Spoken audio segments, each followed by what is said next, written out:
வணக்கம், நான் கர்வந்தன். இந்த வீடியோ மூலமா 3 முக்கியமான விஷயங்களை பற்றி தான் நம்ம பார்க்க போகிறோம். ஃபர்ஸ்ட் வந்து பார்த்தீங்கன்னா, மெக்சிகோவில் ஓஷனுக்கு நடுவில் இருந்து ஒரு தீ ஜுவாலைகள்லாம் வெளியே வந்துட்டு இருக்கு. ஸோ இது வந்து நெட்டிசன்களால் அதிகமாக மீமுக்கு உட்படுது இந்த ஒரு விஷயம். இதற்கான காரணம் என்ன அப்படின்றத நம்ம பார்க்கலாம். ரெண்டாவது விஷயம் என்னன்னு கேட்டிங்கன்னா, மத்திய பிரதேசில் 19 வயசு மதிக்கத்தக்க பெண் மீது பயங்கரமான தாக்குதல். இந்த தாக்குதல் யார் நடத்துகிறாங்கன்னு பார்த்தீங்கன்னா, அந்த பெண்ணோட தந்தையும் அந்த பெண்ணோட சகோதரர்களும். இதற்கான காரணம் என்ன அப்படின்றது இந்த வீடியோவில் பார்ப்போம். மூணாவது விஷயம், இந்த டெல்டா வேரியன்ட் அப்படின்ற ஒரு விஷயமானது உலக நாடுகளை அச்சுறுத்திட்டு இருக்கு அப்படின்னு நம்ம சொல்லலாம். ஸோ இது ரிலேட்டடாக WHO ஒரு விஷயத்தை பகிர்ந்திருக்காங்க. அது என்ன அப்படின்றதையும் நம்ம இந்த வீடியோ மூலமாக தெளிவாக பார்த்துடலாம். அதுக்கெல்லாம் முன்னாடி நம்ம சேனலுக்கு நீங்கள் நம்ம சப்ஸ்கிரைப் பண்ணாமல் பார்த்துட்டீங்கன்னா சப்ஸ்கிரைப் பண்ணிக்கோங்க.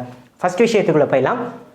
மெக்சிகோவில் ஆயில் டிரான்ஸ்போர்ட்டாக இருக்கட்டும், இல்லை கேஸ் டிரான்ஸ்போர்ட்டாக இருக்கட்டும், அதெல்லாம் பைப்லைன் மூலமாக நடந்துட்டு இருக்கு. வெஸ்டர்ன் கண்ட்ரிஸ் எல்லாத்துலேயுமே வந்து பார்த்திங்கன்னா பைப்லைன் மூலமாக தான் ஒரு ஆயில் டிரான்ஸ்போர்ட்டாக இருக்கட்டும், கேஸ் டிரான்ஸ்போர்ட்டாக இருக்கட்டும், எல்லாமே நடந்துட்டு இருக்குன்னு சொல்லலாம். அப்படிப்பட்ட வகையில் மெக்சிகோ நாட்டுக்கு பக்கத்தில் வந்து பார்த்திங்கன்னா அந்த கல்ஃப் ஆஃப் மெக்சிகோ ரீஜியனில் வந்து நிறைய பைப்லைன்லாம் போயிட்டுருக்கு. ஓஷனுக்கு நடுவுலையே, ஓகேங்களா, கடலுக்கு நடுவுலையே. அப்படிப்பட்ட ஒரு பைப்லைனில் ஒரு லீக்கேஜ் ஏற்பட்டு ஒரு தீ ஜுவாலைகள் எல்லாம் ஓஷனுக்கு நடுவில் இருந்து வெளியே வந்துட்டு இருக்கு. அது ஆரஞ்சு கலர் ஃப்ளேம்ஸாக ஒரு சர்க்கிளை உருவாக்கியிருக்கு அப்படின்னு நம்ம சொல்லலாம், கடலுக்கு நடுவில். ஓகேங்களா, ஸோ இதெல்லாம் வந்து எப்படி ஒரு சாத்தியமாகும்? சாத்தியம் இல்லாத ஒரு விஷயத்தை பேசுகிற நீங்கள் கேட்கலாம். அதாவது ஒரு பைப்பானது கடலுக்கு நடுவில் தான் இருந்துகிட்ருக்கு. அதில் ஓட்டை ஏற்பட்டாலும் கேஸ் லீக்கேஜ் இருக்கும். அதில் எப்படி தீப்பற்றும்? தண்ணிக்குள்ளே தானே இருக்குது அப்படின்ற ஒரு கேள்வி நீங்கள் முன்வைக்கலாம். ஆனால் இது வந்து உண்மையாக நடந்திருக்கு. ஸோ இதுக்கு ரிலேட்டடான விஷயங்கள்லாம் மெக்சிகோ அரசு வந்து அதோட விஷயங்கள்லாம் ஆராய்ஞ்சிட்டு இருக்காங்க. இதுக்கு மத்தியில் என்ன நடக்குதுன்னு பார்த்தீங்கன்னா, நெட்டிசன்ஸ் எல்லாமே பயங்கரமாக மீம்களை தெறிக்க விட்டுட்டு இருக்காங்கன்னே நம்ம சொல்லலாம். ஏன்னா இந்த ஒரு நெருப்பு அணைக்கிறதுக்காக 3 சிறிய ரக கப்பல்கள்லாம் வந்து பார்த்திங்கன்னா வெளியே இருந்து தண்ணியை பீச்சு அடிச்சிட்டு இருக்காங்க. கடலுக்கு நடுவில் தான் இந்த ஒரு ஃபயர் வந்து ஏற்பட்டிருக்கு. இதை அணைக்கிறதுக்கு வெளியே இருந்து தண்ணியை வச்சு அடித்து அணைக்கணுமா அப்படின்னு சொல்லிட்டு நிறைய மீம்ஸ்களை தெறிக்க விட்டுட்டு இருக்காங்க அப்படின்றத நம்ம பார்க்குறோம். சரி, ரெண்டாவது விஷயத்துக்குள்ளே போயிடலாம். என்ன அப்படின்னு கேட்டிங்கன்னா, மத்திய பிரதேசில் 19 வயசு மதிக்கத்தக்க ஒரு பெண்ணை அவங்க தந்தையும் அவங்க சகோதரர்களும் சேர்ந்து பயங்கரமாக அடிக்கிறாங்க. இதற்கான காரணம் என்ன அப்படின்னு நம்ம பார்க்கும்போது, இந்த பெண் வந்து 3 மாதங்களுக்கு முன்னாடி கல்யாணம் முடிக்கப்பட்டு கணவன் வீட்டுக்கு போகிறாங்க. அங்கே எல்லாம் நல்லா தான் இருந்துட்டு இருக்காங்க. கணவன் வீட்டிலேருந்து சரி நம்ம தாய்மாமா வீட்டுக்கு போகலாம் அப்படின்னு சொல்லிட்டு தாய்மாமா வீட்டுக்கு வராங்க. இதுதான் ஒரு காரணமாக அமையுது. எதுக்கு நீ கணவன் வீட்டிலேருந்து தாய்மாமா வீட்டுக்கு வர, இனி நீ வருவியா அப்படின்னு சொல்லிட்டு அவங்க தந்தையும் அவங்க சகோதரர்களும் சேர்ந்து அந்த பெண்ணை சரமாரியாக அடிக்கிறாங்க. குச்சி வச்சு அடிக்கிறாங்க, மரத்தில் கட்டி தொங்க விட்டு அடிக்கிறாங்க. இதெல்லாம் வந்து பார்த்திங்கன்னா மனித உரிமை மீறலுக்கான ஒரு சம்பவமாக நம்ம சொல்லலாம். ஏன் அப்படின்னு கேட்டிங்கன்னா, நம்ம இந்திய அரசியலமைப்பு சட்டம் வந்து மனித உரிமைக்கு மீறலுக்கு நிறைய விஷயங்களை சொல்லிட்டு இருக்காங்க. மேலும் protection of human rights act 1993 அப்படின்னு சொல்லிட்டு ஒரு சட்டம் இருந்துட்டு இருக்கு. அந்த சட்டத்திலையும் மனித உரிமை மீறல் ரிலேட்டடான விஷயங்கள் எல்லாமே இருந்துட்டு இருக்குன்னே நம்ம சொல்லலாம்.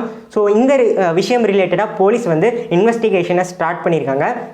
அந்த பெண்ணோட தந்தையும் அந்த சகோதரர்களையும் வந்து கைது பண்ணியிருக்காங்க அப்படின்னு நம்ம சொல்லலாம். இது வந்து ரெண்டாவது விஷயமா இருந்துட்டு இருக்கு. மூணாவது விஷயம் என்னன்னு கேட்டிங்கன்னா, அதாவது உலக நாடுகளுக்கு மத்தியில் கிட்டத்தட்ட 100 நாடுகளுக்கு இந்த டெல்டா வேரியன்ட் அப்படின்னு சொல்லக்கூடிய ஒரு கோவிடோட தொற்று பரவலானது 100 நாடுகளுக்கு பரவியிருக்கு அப்படின்றது தான் உலக சுகாதார நிறுவனத்தால் இன்னைக்கு ரிப்போர்ட் பண்ணப்பட்ட ஒரு விஷயமா இருந்துட்டு இருக்கு. மேலும் வந்து உலக சுகாதார நிறுவனத்தோட டைரக்டர் ஜெனரல் அவர் என்ன சொல்கிறாரு அப்படின்னு பார்த்தீங்கன்னா, அதாவது வேர்ல்டுக்கு இது வந்து ஒரு சீரியஸான ஒரு டைமாக இருந்துகிட்ருக்கு. ஏன் அப்படின்னு கேட்டிங்கன்னா, டெல்டா வேரியண்ட்டோட தாக்கம் அதிக அளவில் ரிப்போர்ட் பண்ணப்பட்டு இருக்கு உலக நாடுகளுக்கு மத்தியில். இப்படிப்பட்ட ஒரு காலகட்டத்தில் எல்லா நாடும் ஜாக்கிரதையாக இருக்க வேண்டும். வேக்சினேஷன் ப்ரொசீஜரை, ப்ரோட்டோக்காலை எவ்வளோக்கு எவ்வளோ அதிக அளவில் நீங்கள் வந்து மேற்கொள்ள முடியுமோ அவ்வளோக்கு அளவு ஸ்பீடாக மேற்கொள்ளுங்க அப்படின்றத அவங்க சார்பிலேருந்து தெரிவிக்கக்கூடிய ஒரு விஷயமா இருந்துகிட்டு. மேலும் ஒரு விஷயத்தை ஸ்ட்ரெஸ் பண்ணி சொல்கிறாங்க.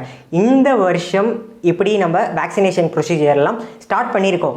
நெக்ஸ்ட் வருஷம் இதே தேதியில் இதே ஒரு நாளில் வந்து பார்த்திங்கன்னா 70% மக்கள் உலக நாட்டில் இருக்கக்கூடிய எல்லா நாடுகளும் அவங்கவுங்க நாட்டில் இருக்கக்கூடிய பாப்புலேஷனில் 70% மக்களுக்கு வேக்சினேஷனை போட்டுருங்க. இல்லைனா இந்த நோய் தொற்று பரவலேருந்து நம்மளை கட்டுப்படுத்திக்கிறதுக்கு ஒரு சிரமமான ஒரு விஷயமா இருந்துட்டு இருக்கும் அப்படின்றத உலக சுகாதார நிறுவனம் மூலமாக தெரிவிக்கப்படக்கூடிய ஒரு விஷயமா இருந்துட்டு இருக்கு. ஸோ இதுதான் நான் இன்னைக்கு உங்களுக்கு பேசிக்காக சொல்ல வந்த 3 விஷயங்களுமே. ஸோ நோய் தொற்று பரவலானது கொஞ்சம் அதிகரிச்சிருக்குன்னே சொல்லலாம். கொஞ்சம் ரிலாக்ஸேஷனும் நமக்கு கிடைச்சிருக்கு. ஸோ அதெல்லாம் வந்து ஒரு வாய்ப்பாக பயன்படுத்திட்டு நம்ம வந்து ரிலாக்ஸ்டாக இருந்துடக்கூடாது. ஸோ நோயோட தாக்கம் அதிக அளவில் மற்ற நாடுகளில் ரிப்போர்ட் பண்ணப்பட்டாலும் ஸோ அது ரிலேட்டடாக நம்ம ஒரு ஜாக்கிரதையாக தான் இருந்துகிட்டு இருக்கணும். ஸோ நீங்கள் கோவிடோட ப்ரோட்டோக்கால்லாம் தெரியும். ஸ்டாண்டர்ட் ஆப்ரேட்டிங் ப்ரொசீஜர்ஸ் எல்லாத்தையும் ஃபாலோ பண்ணுங்கள். மாஸ்க் போடுங்க, ஹேண்ட் சானிடைஸ் பண்ணுங்கள், கையை கழுவுங்க. ஸோ வெளியே போயிட்டு வீட்டுக்கு வரீங்கன்னா கை காலெலாம் நல்லா சுத்தமாக கழுவிட்டு போங்க. முடிஞ்சால் ஒரு குளியில் போட்டு வீட்டுக்குள்ளே போயிடுங்க அப்படின்றத நான் இந்த இடத்துல சொல்லுவேன். ஸோ மேலும் ஒரு நல்ல வீடியோட உங்களை எல்லாம் சந்திக்கிறேன். until then bye.